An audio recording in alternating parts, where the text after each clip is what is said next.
Right, so permaculture and politics. Let's start the ball rolling. There's absolutely no connection whatsoever. It's a sort of, one of them's a hippie-inspired gardening movement that has absolutely no link to politics, and it's sort of linked up with fairies and elves and all the rest of it. Although some people might think. But really, it's a lot deeper than that. I mean, permaculture it's a design system. And it's a way of looking at how human beings can sort of interact and work with nature to design not only food systems but habitats, and also to organise ourselves as well. Steve. And the reason that permaculture enables us to organise and do this whole diversity of things. Yep. Okay. Right, permaculture is underpinned by 3 ethics, and they're quite possibly the most powerful ethics that you'll find in any system, and I'm including religion here as well. You have earth care, people care and fair shares. It's self-explanatory, but I'll go through a little bit. Care of the earth is not perceiving the earth as some sort of supermarket that we can just dip our hands into and just take stuff from whenever we want. Care of the earth is about acknowledging the earth as an entity within itself and also our relationship with it. And the care of people really is about looking after each other.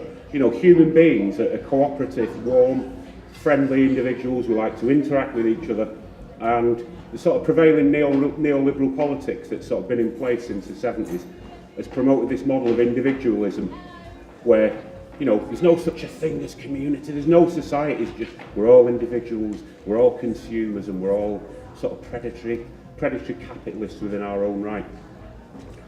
So the people care ethic really rails against that, and it's all about stripping away all of this sort of political and philosophical detritus that's appeared over the last century. And it's about saying, hi, I'm Steve, who are you, what are you into? And it's about making links again, and it's about building communities. And the fair share ethic really is about quite a few things really, but it's about ensuring that everybody gets access to enough resources. And when I say enough resources, I mean enough for our well-being. I don't mean that we all have a flat screen TV in our lounge and Blaufunk stereo in the car and all the rest of that bloody hideous built-in obsolescence stuff. But it's about ensuring that we have basic resources that we need to live lives of well-being for human beings. The fair share ethic is also, I mean, all the three ethics are all sort of intrinsically tied in with each other. It's about setting limitations on consumption. And it's about looking at the things that we take from nature as resources and thinking, well, do I really need to take that much? Or should I just take enough for what I need, and then there's enough left for the other families and other members of the community? So the permaculture ethics are very, very powerful in terms of the sort of baseline that you'd have within your mind when you sort of enter into permaculture. You have to be mindful of these 3 things. The principles are more sort of organisational, and the guidelines of how you work within permaculture. And there's 12 principles, which I'm sure you're all aware of. If you're not, go on the website and have a good read about them. They're very interesting. And sort of the ethics and principles combined of the organisational structure, where you could quite literally, and I'm not being overly idealistic here, you could create a world without governments where there is abundance and where the ecology is thriving and where the biosphere is slowly repairing itself over decades. This is doable.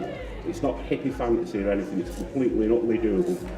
And of all the systems that have sort of appeared and the philosophies and ideas of the last century, permaculture makes perfect sense. Because it's got elements of sort of social philosophy, it's got anthropology written into it. I mean, the permaculture ethics themselves came from research that Bill Morrison carried out. And Bill Morrison looked at a lot of tribes that were very resilient, that had lasted thousands of years.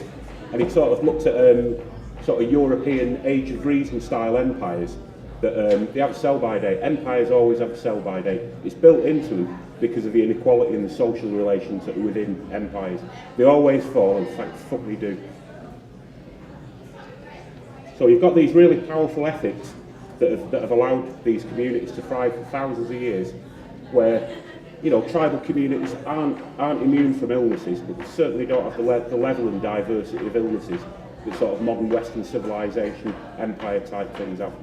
So you've got this resilience. So Bill's noticed this, picked up on this, and that's where your 3 permaculture ethics and your principles have come from. But is permaculture political? This is the thing. It's all about contrast.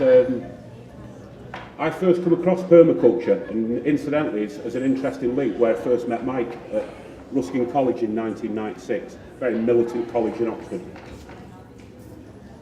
And there was a course there, and it just had permaculture, gardening with nature, underneath it. And I was already a gardener. I had a 2-bedroom house in a dilapidated bit of Salford where I grew my own fruit and veg in the garden for sort of 10 years previous to discovering permaculture. And I actually came across the thing that I'd been doing permaculture. I had no money at the time, and all the sort of resources that I used to build the garden, I'd all scavenged out of skips. Bricks to make raised beds, window frames to make cloches. I spent 2 days on a mountain bike with a rucksack, emptying the skips with topsoil. I was that determined. So I built this garden up, went to Ruskin College, met Mike, and I did this permaculture introduction course. Now, this is where your contrast come in. I'll give you 2 scenarios. We were waiting outside the lecture room on the first week of this permaculture course, and the guy wouldn't allow us in there. So you could see him sort of fiddling about and dashing around to a table and doing this and doing that. And then he closed the curtains. And then he opened the door and he said, "Can you all quietly walk in a very sort of passive line? And I want you to all sit down." And as soon as I got in the room, there was a heavy waft of incense. There was incense all over this room, bloody smoke everywhere. And he had sort of 3 or 4 candles in the middle of the table. And he said, "Can you all sit down quietly? And can you relax? And can you please clear your minds of any detritus that may be cluttering your mind?" So my immediate thought, growing up as a punk rocker and an anarchist, was, oh, what's all this hippie bollocks? But anyway, I went along with it, and I sat down and I tried to clear my mind as much as I could. Didn't have a great effect, but I tried. So you've got that in one box. And then you've got Bill Mollison was interviewed, the founder of permaculture, about a decade ago. And the guy that was interviewing him said, "Well, Bill," he said, "can you tell me what inspired you to develop permaculture?" And I found out sort of years later, the guy was expecting a really fluffy answer. Bill Mollison sat there as he usually does, sort of waxing lyrical, stroking his beard for 5 minutes before he answers. And he said, "What inspired me to seek out, find and develop permaculture was an absolute rage and disgust at the way human beings treat nature and treat everybody else." So, on the one hand, you've got the sort of fluffy guy with his incense and his clear your mind, and then you've got Bill Mollison with the absolute utter revulsion and the disgust at the way humanity's treating nature. So that sort of brings in the thinking about the sort of politics of permaculture and stuff.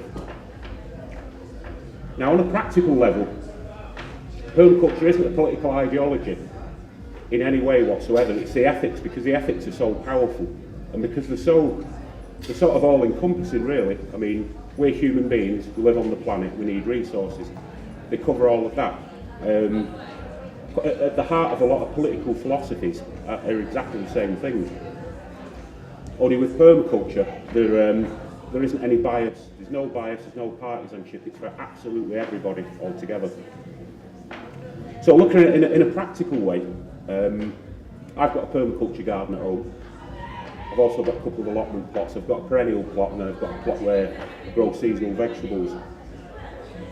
Now, I had an argument with somebody a couple of weeks ago about whether it was political or not, and strangely enough, it was a guy from the transition movement. He goes, no, it's nothing to do with politics whatsoever. So I went for a walk around my garden, and I'm getting high quality food from there because I grow a lot of perennial stuff. Perennial food has a lot more contact with sunlight and nutrients because it isn't in the ground for 3 or 4 months and then ripped up. It's there over years. So you're getting this real high quality nutrients from the plant. You also get medicines. I mean, I've used nettles before for urtication, quite a powerful and painful process. I banged my ankle once a couple of years ago, my ankle swelled up. I'd read this thing about urtication and rather precariously went to cut some nettles off and thrashed the wound with the nettles. And what the urtication process does, there's certain chemicals within the nettles, and when you bang yourself, you end up with a purple bruise. A lot of your sort of valves and stuff in your blood veins are trapped. What the nettles does and the thrashing of the wound Doesn't sound very good, that, anyway, but what it does is it forces your veins and vessels to open back up.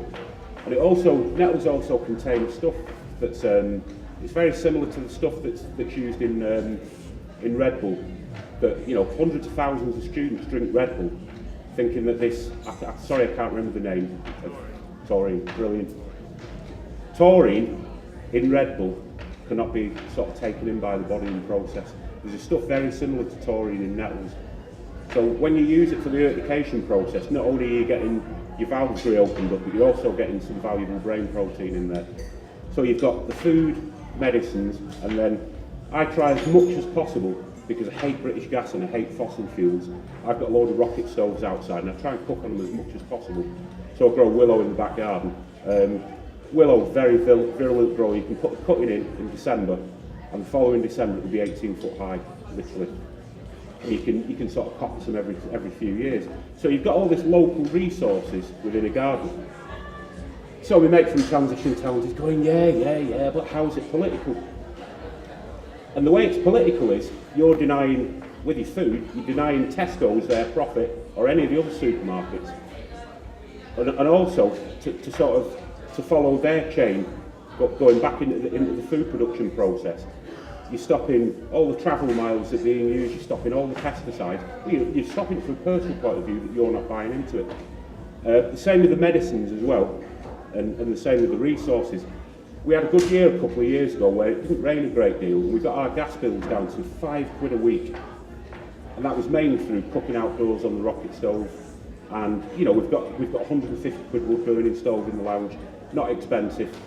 That heats the house up, you know. All you've got to do in the morning is fire the thing up, open the door, let the obviously heat rises, let the heat go all over your house. So you've got all this ultra localised stuff going on in your garden. And it's quite a powerful thing, because we've never sort of had a position where we're forced into wage slavery, you know, to go out and work and to work ridiculous hours for ridiculous pay, to go and buy all this stuff. You know, if it's consumer products, to buy built-in obsolescence, or if it's food, to buy stuff that's actually absolutely saturated with chemicals, that's been bloody driven around the UK about 15 times, where it's probably passed your house a couple of times on the way to distribution centres, and then it's sort of moved on somewhere else. So with permaculture and with its practical application in the garden, it's like Jeff Lawton, the Australian permaculture tutor, said. He said, with a permaculture garden, he said, you've got everything you want is in that garden, you couldn't possibly want more. And he's right, you've got everything there. But it also addresses some of the politics of the environmental movement, sort of from the 60s onwards. And I don't want to slag them off and be too critical, but quite a lot of it was whinging. And it was, what should we do about this? What should we do about this? What should we do about this? This is happening, that's happening. Permaculture's come along and said, this is what you do. Now, up to now, there's some of you sort of more well-read Green Party members will understand what permaculture is, but I went to a Green Party meeting in Bolton a couple of years ago, and there was about 16 people there, and one person knew what permaculture was. And a couple of them were quite open to it. It was okay, then explain to us what it is, and they were, oh yeah, you know, it sounds good, blah, blah, but they didn't see the potential in it at all. And the rest of the people, and this is why the Green Party probably aren't going to be that effective on the ecological front politically. You've got loads of old Labour people, you know, who've realised, not that they couldn't bloody realise this, as soon as Blair took power, that they're just another bunch of neoliberals like the Tories, or like neoliberal light. You know, like when you get a sort of diet version of a drink. That's what the Labour Party are, neocon light. So you've got a lot of these people who suddenly smelt the coffee, you know, sort of political animals, old school socialists, Marxists, etc. You know, they thought, well, you know, we voted Tony Blair in, we thought that he was going to do the Trojan horse thing, get in with his nice shiny suit and turn the table and bring in all these people-based policies. It didn't happen. New Labour sailed on the surfboard of the wave of fiat money and were able to fund loads of projects, but it didn't really alter the social relations in society. So you've got a lot of disgruntled Marxist and old school Labour people in the Green Party. A lot of them don't really give a shit about ecology at all. They've moved over to the Green Party because the Green Party is, out of all of the established political parties that are likely to get anywhere, have got a sense of social justice. So that's attracted all your old school Labour lot. And I only went to 2 of the meetings. The second one I actually did fall asleep. You know, it was like It was like smoke-filled room, trade unions from the 70s, not a single mention about anything environmental at all, nothing. Not a mention about food, resource use, energy, climate change. You know, it was all, you know, jobs, jobs, jobs. And, you know, personally, I think the Green Party should be infiltrated by people who are into permaculture, because they've got this underlying sort of baseline of social justice. But when you listen to them, you know, when they're on sort of round table debates with all the other neocons, the yellow neocons, the blue neocons and the red neocons, they're all talking the same shit. It's all jobs, jobs, economy, growth. You know, and as we all know, growth, you know, end of an old paradigm. There's no such thing as infinite growth at all. And permaculture recognises this in all of its ethics, particularly in the fair share ethic. So we've kind of established that with a permaculture garden, we can end 30 years of Green Party whinging about problems, and we've got all these solutions that we can do. And you know, I'm sure many of us are addressing these solutions. We try and grow whatever we can in our houses. We'll have vertical growing systems in our windowsills, which are incredible things. You've got, you know, a dozen bottles upside down. You leave the lids off all of them. You put a bowl at the bottom to collect the water. You water through them, and you've actually got a compost tea at the bottom that you can reuse. So we've got all of these marvellous permaculture strategies that we can employ in our houses. I live in a very rough council estate in the middle of Bolton, and I can do it quite effectively there. We've got some of our neighbours into it, and we're doing it coercively. Permaculture is a big word. If you don't read and you're not academic, permaculture is a big badass old word, and you're like, what's that? It sounds very scientific, it sounds philosophical. So what we're doing with some of the gardening and projects that we do, we're bringing in permaculture strategies. If you ask any of the growers in Bolton that we work with, what do you do? They'll say we grow food. Now they do grow food, but they do permaculture as well, because they're doing it organically, they're doing it locally. You know, we've got sort of we've got worm dens going on in people's gardens, ponds where we've been able to build ponds, so they're actually doing permaculture. And they're understanding, without being sort of too intellectual and too scientific, they're understanding the processes and the way things link together. And we're about to, when I return from here, some of the work that we're doing, we're going to try and get them more organised by using the ethics and the principles. And we're going to try and, very difficult task, we've got a very multicultural community, and we're going to try our best to bring them together. We've had some success. We put an urban foraging event on last year. Now, foraging on a council estate, you think there's going to be absolutely jack shit, nothing you can eat at all. We found about 20 plants. We made a salad out of stuff. So yeah, there's plenty of stuff you can eat, but where it brought people together, if you'd have had a council or a statutory model of that, it would have been very formally organised, and it would have given racists and xenophobes the chance to say, oh, I'm not going there, there's Somali people going there, or there's Pakistani people, or vice versa, you know, oh, I'm not going there because there's English people, blah, blah. We didn't say that. We hadn't introduced any of our community as growers at all. We hadn't even told anybody that we had 20 or so growers. So we put an urban foraging event on. And loads of people from all different communities come. Fucking great to see. There was about people from about 10 different cultures. Now initially when everybody got there was a bit of, oh shit, you know, who's this, who's that? And we started talking about Himalayan balsam, which is perceived as a weed. And a Somali guy came over and started talking about how they use it in the culture. Now as soon as he started, he's got a broad Bolton accent as well, he's obviously lived there for a while, he was, hey, bloody hell. He said, we grow this and we use, you know, this is an all-round resource. As soon as he started talking, all the white folks were over and connecting with him. Now Bolton Council spent £500,000 on multicultural projects in the last decade, and all of them have largely failed because they've done it in a very, very patronising and condescending way. This way is just loads of people spontaneously together, even though they weren't so spontaneously, in their view they were, we organised it that way. So it's a very powerful thing in terms of sort of building resilient multicultural communities. And quite a lot of these communities are coming from old agrarian communities, and me and Mike went for a brew with Patrick Whitefield's sister in Bristol last year, Christina, and she was saying how quite a lot of the Somali people have been able to engage in some of the gardening projects in Bristol because they're still from an agrarian culture. They haven't got this polished high-tech bullshit that we've got where it's all about your bank balance, your car and all the rest of it. They're still very human and they do very human things. So Somali people were able to link in with what's going on in Bristol. So when me and Mike sort of periodically meet up about every 6 weeks, I travel down to Bristol, or Mike comes up to Bolton, and this is how we work on Permanent Culture now. We use Megabus. It's really cheap. I'll go down to Bristol. We sit there, laptops out, talking about blogs, contacting people from groups who want to post. You know, it's all very sort of practical. And we were talking about the interrelations and the chains of reactions that you get within permaculture, because that's what permaculture is all about. You do one thing, it's got loads of other sort of micro reactions that occur. And we were in quite a jovial mood at the time, and I came up with this idea of the devil's permaculture.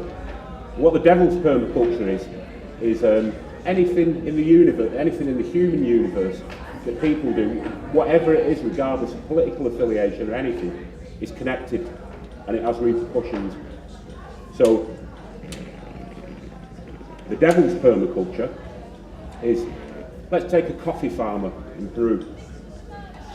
So a man in a nice shiny suit rings the coffee producer up, and he says, well, Rico, we're really not happy with the price of your coffee. You know, we're only getting £15 a kilo for it, and we're paying 12p from you. We want you to drop the prices a little bit. So the coffee farmer, with no other available sort of employment or ways of generating money, has to say to this filthy neoliberal scumbag that yes, I'll drop my prices a little bit. So he's kind of pushed down in poverty a little bit, and also because he's got to grow a lot more, he's got to sort of use more pesticides, more fungicides, herbicides, and all the rest of it. So then at the end of the year, he's got to pay all his workers less money because he's being paid less. So he's got teams of people in there working for, you know, $1 every 2 days. They're all sort of collecting and processing the coffee.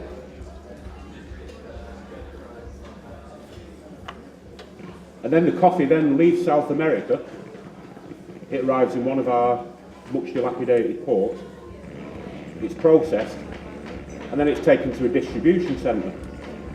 And then it's left at the distribution centre for a bit. All the supermarkets are all contacted. Right, we've got this new batch of coffee, it's really cheap, blah, blah, blah, are you interested? Then you've got all the sort of vans leave from the distribution centre. We've got Bristol, Manchester, Glasgow, blah, blah, all over the show. Go and drop the coffee off.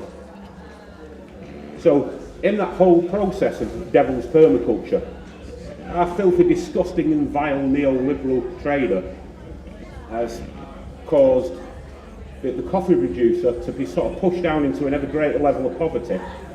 He's also, because he's buying in bulk and because he's really, really pushing coffee, he wants British people to eat more and more fucking coffee, to work harder, to get up at 5 o'clock in the morning, to work and work and work so the neocon can buy his new yacht. So you've got all this chain of destruction along the way. So that's the devil's permaculture. And it's a bit like, before I explain sort of the ethical coffee, the analogy I kind of think of is the fair trade movement. Now we've got the fair trade products that we see in our sort of yuppie supermarkets with the yin yang logo, and a lot of the time we think, yeah, fair trade's great, let's buy it. And to a certain extent it's good, because that could be the guy that sort of produces fair trade coffee is going to get paid more. But it's a compromise, it's still part of global capitalism.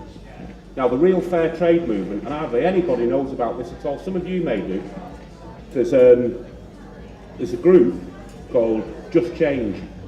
What Just Change do, imagine you ran a community group in London where you use an awful lot of tea. You have meetings all the time, you've got sort of mothers' meetings going on during the day, so you use 2,000 tea bags a week. What you do is you'll ring Just Change up, and they'll go, good morning, what can I do for you? And you'll say, well, we're going through 250 kilos of tea bags a year. And Just Change will go, okay, what sort of tea is it that you feed? So you say, right, Darjeeling. And he'll go, you ring me back in 5 minutes. So the Just Change guy will ring somebody up in India, or at Assam, or wherever the teas go.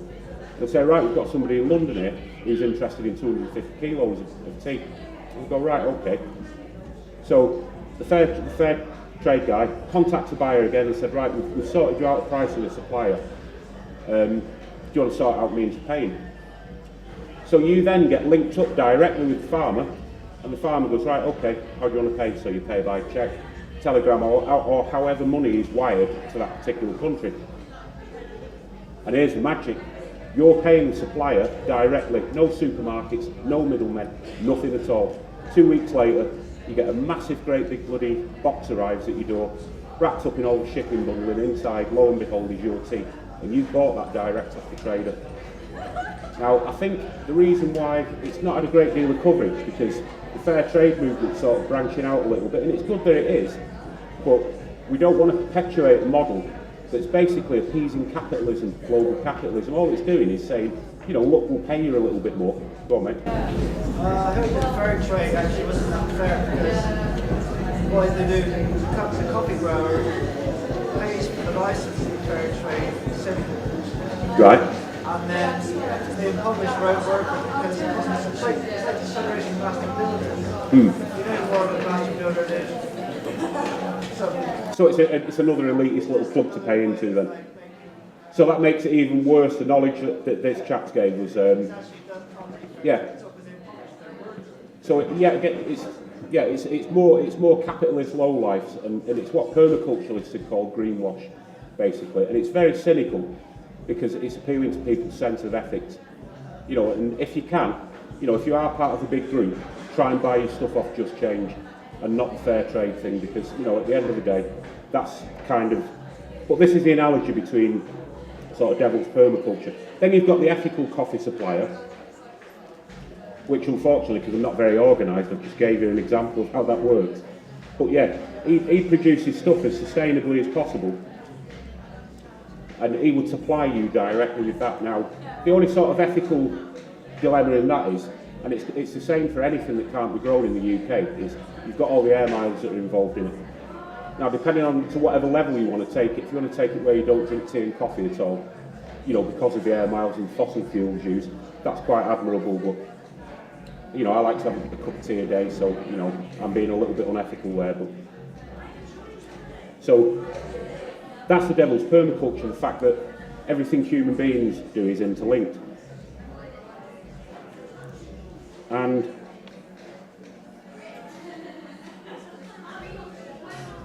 I don't think you could tie permaculture and ethics and principles particularly to a political model, but I think you're looking fairly closely at something, at certainly communism, at pure communism, which is, you know, in a nutshell, it'd be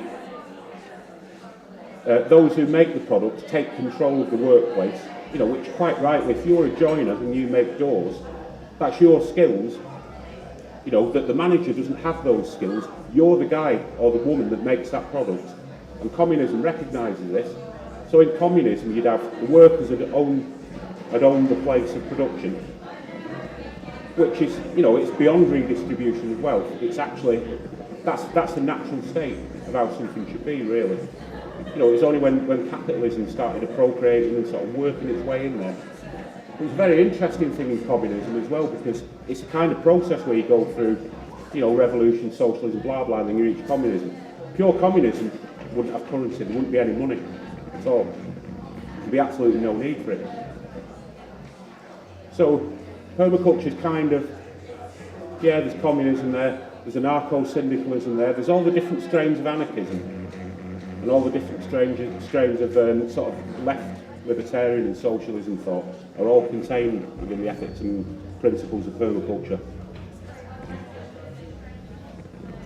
And it was interesting when Mark Boyle first started living without money. I thought it was quite admirable. I'm not a big fan of money, and he sort of acquired all his resources locally, grew food, you know, cycled to Bristol for his firewood, his paper and everything, blah blah, traded and bartered with people. And then about a year later on his website, he said, well actually, he said, the reason why I'd live without money is I'm promoting permaculture way of living. So certainly as a political tool of emancipation, if you want to take it to a real extreme level, where you're really pissed off with capitalism and it controlling your time, your resources and everything, then go and do what Mark Boyle did. You know, he's proved that you can live outside of capitalism. You're not living outside it completely, because some of the resources that you're using are byproducts and waste from capitalism.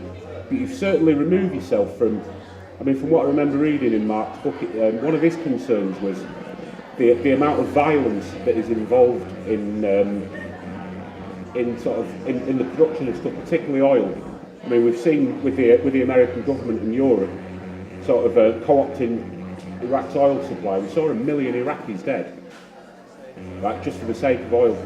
So, you know, behind capitalism there's violence, there's a deep level of violence involved in a lot of the resources that we use. So if you want to take it to that level where you completely remove yourself from money, completely, it'll end up a lot healthier as well. I mean, I don't know if you've seen Mark bobbing around the site. He looks like possibly the most healthiest bloke on the site, and he's, you know, living without money and all the rest of it, blah blah. So that's the way, as an individual, how you could sort of remove yourself from capitalism and use permaculture as a political mechanism. In terms of sort of collectivism, you know, you've got sort of organised permaculture groups where, you know, people are constantly reminded of the ethics and principles, and it does bring people closer together, but in a very genuine way. You know, not where we've got sort of people sat in circles with incense burning, but in a very real face-to-face way, where all the stuff that you're engaging in, you're seeing the whole process of it. You know, whether it's growing food, you're sort of nurturing it from the seed, and you're involved as a human being in that whole process all the way through. And it's a really powerful thing, because all your friends and all your new community members from different ethnicities and different groups are involved in it. It's you know, it's a growing thing. It's a live thing. And I want to bring you sort of towards some of Marx's ideas a little bit. There's a thing in Marxism, it's very theoretical, but it's very practical the way permaculture does it, and it's called practice.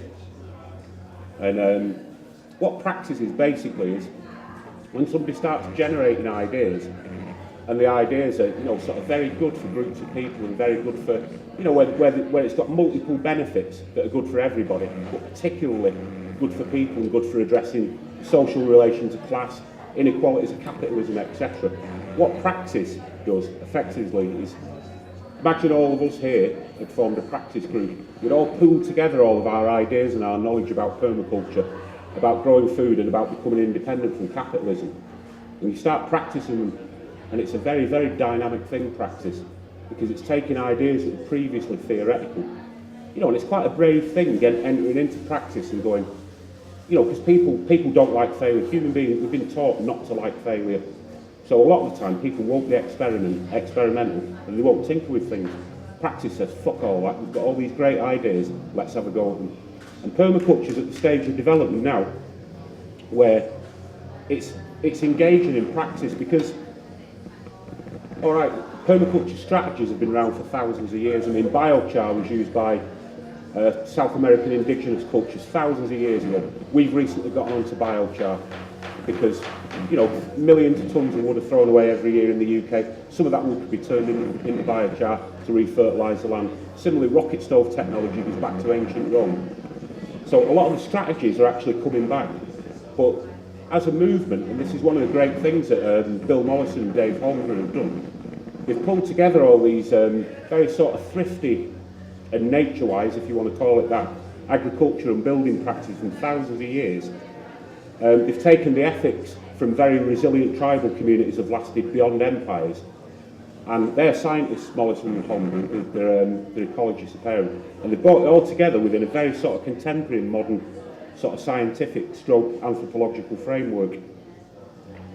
And this is why the practice is so important. It's like everything, the best of ecology and things that are likely to bring about connections in human well-being. Holmgren and Mollison have dragged everything from history and pulled it together. And they've used the, you know, we're currently, our greatest tools that we've got in terms of human beings are logic and the ability to reason, allegedly. So we have this logic and rational of science has pulled all these ideas together. And I can't think of more exciting things in terms of practice of developing something. And I would say to any anarchists or Marxists to actually look at what permaculture is and not to see it as a form of, oh, it's something that hippies do, you know, or it's something that, you know, people who meditate do. Absolute bollocks. It isn't that. It's a scientific idea. And I think what's drawing a lot of the esoterical thought into it is the people care element of it. Now, I haven't got anything against esoterical teachings at all. I really haven't. But I think certainly with the collapse of money, with a peak in a whole series of different resources, sat on your arse meditating is going to do absolutely fuck all. Getting community groups together and engaging in this practice, you know, and having all these disparate people from Marxist, communist groups, libertarian, from all different political groups coming together, and all different ethnicities and cultures, we've all got something useful to throw into the practice pot. And then those of us who are mad enough and wacky enough to start the tinkering and the fiddling and making stuff can start making stuff. Yeah, of course. I'd like to welcome my very good friend Mike over, or pass him the mic if he wants to remain seated. One of the other interesting things about permaculture is how they develop these permaculture principles around growing plants and gardening, effectively growing food and stuff. But more and more, people are taking these ideas and applying them in different sort of contexts. So very recently, a woman called Lobby McNamara? Oh yeah. Yeah, she's just written a book called People in Permaculture, which is how you take permaculture principles and apply them to personal development, so how you engage within your community, how you keep yourself sane, all this sort of stuff. I mean, we, like, through the development of the project that we've been doing, we were thinking about like, how can we use permaculture principles in developing like it's sort of an educational informational project. And it's things like slow and steady solutions, you know, like recognising diversity, looking at the edges of things. All these sorts of things can be taken out of the garden and put into wider society. So you start looking at, well, what's interesting, you know, if you look at the edges of what's going on, the interesting stuff which goes on where you live. You know, the edges are usually like, you know, where the more alternative cultures and these sorts of things are. And it's about all bringing all this stuff together, isn't it? You know, like, and the reason to me why I think permaculture is political is because everything it purports, you know, fair shares, earth care, people care, all the principles are a complete antithesis of what neoliberal capitalism wants. You know, so they talk about diversity. Well, capitalism doesn't want diversity. It wants monoculture. It wants individualism. It wants, you know, people to be all the same or want the same stuff and all these sorts of things. So, whereas permaculture is going, no, look at diversity. Look at that stuff which is going on the edges. Whereas capitalism crushes these things. You know, it doesn't want to see the development of these systems. So it's throughout its whole process. Especially Holmgreen's book on sustainability, isn't it? I mean, he's looking at a post-capitalist world. If you look at his book and you watch, is it Beyond Sustainability, the film on at YouTube? Yeah, it's a half an hour documentary where Dave Holmgren talks about the book. But as Mike says, it's like, you know, what Holmgren's done, and it echoes back to what Mollison and Holmgren did together. He's looked back at all the empires and civilizations within the context of a peak of resources, and it's actually a manual for moving beyond that, in the same way that the transitions movement is basically, I'd call it a low-impact infrastructure for the future, where it creates a bridge over neoliberalism, capitalism, and consumerism, etc. But it's not a temporary bridge. Once you're over that bridge and cross onto the other side, you know, we're pretty much in safe water, because when we meet up on the other side of that bridge, we're shaking hands, you know, we're patting each other on the back, we're saying, all right, how are you today? We're working together. And we haven't got that social relation, we haven't got the class barriers, you know, and certainly in Britain, the class barriers are a real big thing that keep us apart, you know, and it's absolutely ridiculous. If you remove the class barriers, we're not all the same, we're all individuals. I'm not trying to say that, but if the class barriers go, there's no reason why, you know, some guy from a council estate who's in a drum and bass doesn't read books. There's no reason why he can't have a meaningful relationship with a professor of physics. There's absolutely no reason other than the class relations. So we need to get rid of this, and that's one of the things of Holmgren's book. It's a brilliant book and worth a tenner, over to Mike. The other thing as well, which is really interesting, I think, with Holmgren's approach, is that he's not just looking at solving the problems of peak oil and peak energy and how you move to more sustainable. They're talking about like, creating abundance. The idea is like, let's have a much better world. So they're not just saying like, oh, we've solved these problems and we carry on as normal. It's about like, the principles are about like creating and changing the dynamic of what's going on. And this idea of abundance, if you take that, your garden creates this abundance. But if you apply those principles to your daily life and your community, you can then create abundances in that way. Meet more people, so you have a more abundant social network. People become more interactive and more like friendly towards each other. Really, I mean, there's lots of So he's not just talking about let's just like permaculture is this solution for food or for thing. He's talking about a whole theoretical framework about how to do that, really. Yeah. And I mean, the other thing with permaculture, really, is it's almost like the healer of capitalism's like the virus. Yeah. And permaculture is healing. It does. I mean, some of the stuff at a practical level, the way that they've been renewing, like the green in the desert stuff that Jeff Lawton does. That's incredible.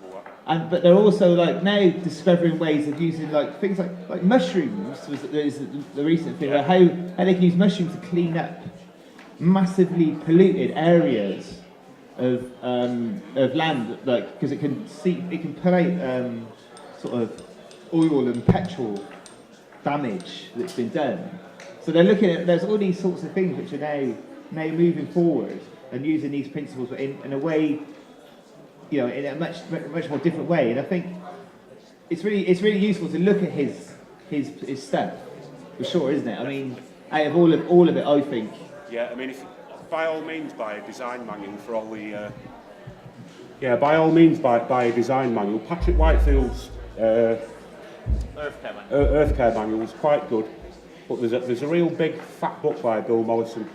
It's either Permaculture 1 or after that.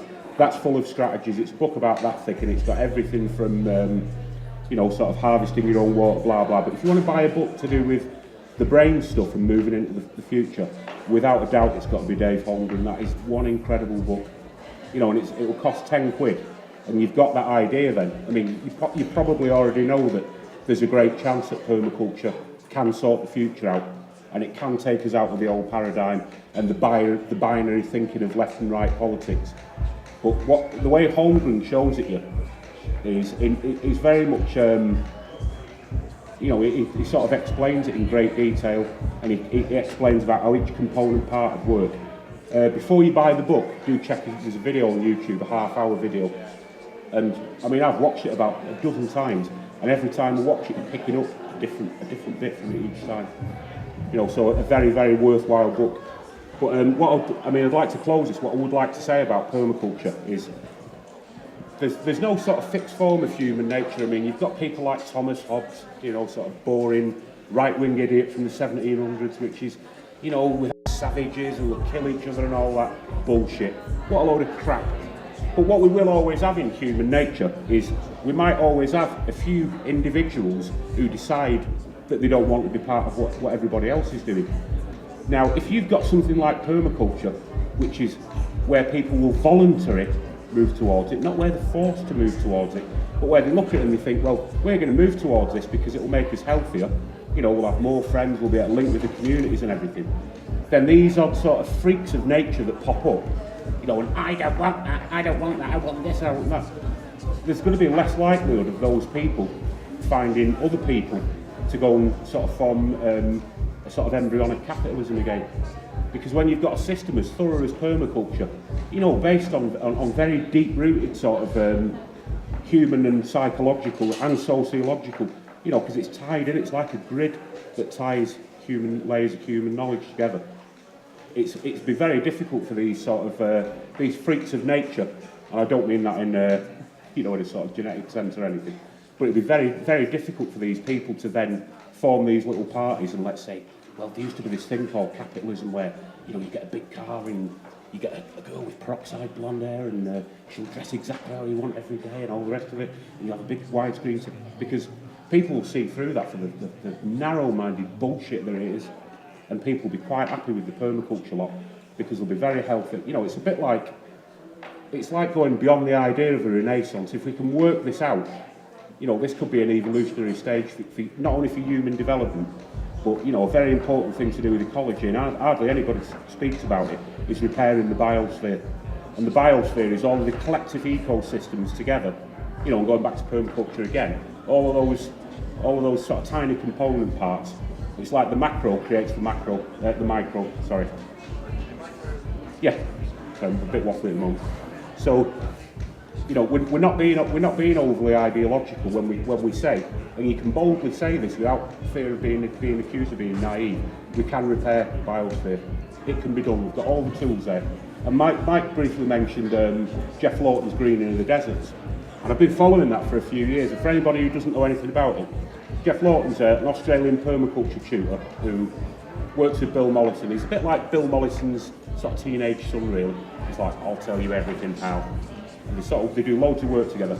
So Bill Mollison went over to Jordan, and the Jordanian royal family, they've got a very strange setup there where each member of the Jordanian royal family, because they're trillionaires, they have sort of hobby projects that they base their life on. You know, they're very moral people, very sort of well-respected, good Muslims, go to mosques, you know, part of the Ummah, practice Sharia and everything. Very upright, moral people. And one of the Jordanian princesses was profoundly touched by seeing sort of pictures of European butterflies when she was a little girl. So she became the sort of ecological hub of the Jordanian royal family. And she worked with I'm sorry about this. She worked with Jeff Lawton, and because of the influence of the Jordanian royal family, it was right. Well, go and give this Australian guy 300 acres of the desert, then, if he thinks he can do anything with it. So Jeff Lawton's got 300 acres of desert, not full-blown, not television desert with sand dunes, but you know, where you've got very sort of dry and arid soil, no nitrogen. No, you know, nothing in there that could grow plants as such. You know, rocks and sort of this horrible beige soil was really crumbling. And what he did, he got his permaculture head on, strolled out into the middle of the field, had a good look round, mapped where the sun was, and he thought, right, we'll put a swale here. So he got a couple of Jordanian guys in with shovels, no power tools here, only permaculture power tools, shovels. And they dug a swale. It doesn't rain very much in Jordan. What they did in front of the swale, they planted, they're called pioneer trees. Now, I'm not a treologist, I don't know a great deal about them, but they planted these really hardy pioneer trees. So when it did rain, I think it rained for about 6 weeks in Jordan. All this water then went into the swale. If anyone doesn't know what a swale is, it's a hole, basically, but a long hole sort of on contour. It collects water. The water that it collects then goes onto the earth, under the earth, and it can be used on either side of the swale for plants and trees. So over a 3-year period, and there's some great videos of this on YouTube, Jeff Lawton turned this area of desert into a thriving oasis where figs, palms, dates, etc., sort of perennial crops, self-seeding salads and stuff. And then a funny thing happened, and it's a lot to do with like fortuitous and irony, sort of ring a bell here. Funding ran out for this project after 3 years. So you think, oh shit, this is the end of it. But oh no, permaculture are resilient systems. The resilient systems that carry on once it's been set up without human intervention. So Jeff Lawton kind of laughed and went, oh, that's not going to stop us. So they didn't go back there for 2 years. And they went back 2 years later. And the green and the ecosystem that they created had advanced 300 yards into the desert on its own, because it was permaculture design, and you know, because they basically created an ecosystem where all the plants were sort of interrelationally linked with each other, and it advanced. And then a new thing also to do with Jeff Lawton, there's a Chinese ecologist, this is fairly recent, this about 2 years ago, met up with the Jordanian princess. And what the Jordanians are doing now, they're now working on the mountainous areas. And the princess shown this chart to the Chinese ecologist. She said, right, this is a picture of this valley 100 years ago. And it was just trees everywhere, figs, palms, olives, an absolute state of abundance. And it had been eroded away, basically, by goat farming.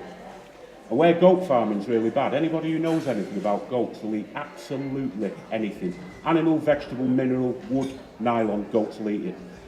So you've got the thing that firstly, they're going to, like a plague of locusts, they're going to eat any sort of plant life that's growing. But then the second thing they do, they're going to be compacting the soil. And in permaculture, you don't want to compact soil. If you compact soil, there's no airspace underneath. It concentrates or removes all the nutrients, and it makes soil really difficult to grow in if it's very compacted. So this Chinese ecologist and the princess, sounds like a sort of fairy tale, isn't it? And Jeff Lawton got together. And within a 7-year period, they got this sort of, yet again, I think it's like a 200-acre of arid mountain area. And over a 7-year period, they managed to provide the very same ecosystem from the picture that the Jordanian princess had shown 100 years earlier, that had taken thousands of years to develop as an ecosystem. Now, with current levels of desertification, I'm not sure what it is. It used to be, is it 3 miles a year? It used to be about 20 years ago. It's probably a lot more than that because of the way we're using resources, etc. Yet again, you know, you're looking at these things where there was previously no solutions, and there are solutions for greening the deserts. And I was going to mention this in the urban permaculture talk, but I think it's probably more applicable to this. There'll be no doubt whatsoever that some neoliberal analysts will be looking at permaculture, and they'll know what permaculture is now because it's so widespread, and people start to perceive it as a threat. And what I'm about to tell you now, I'd ask people to research this, to really research this carefully. I've researched it a little bit, and I'll tell you the bits that I found out.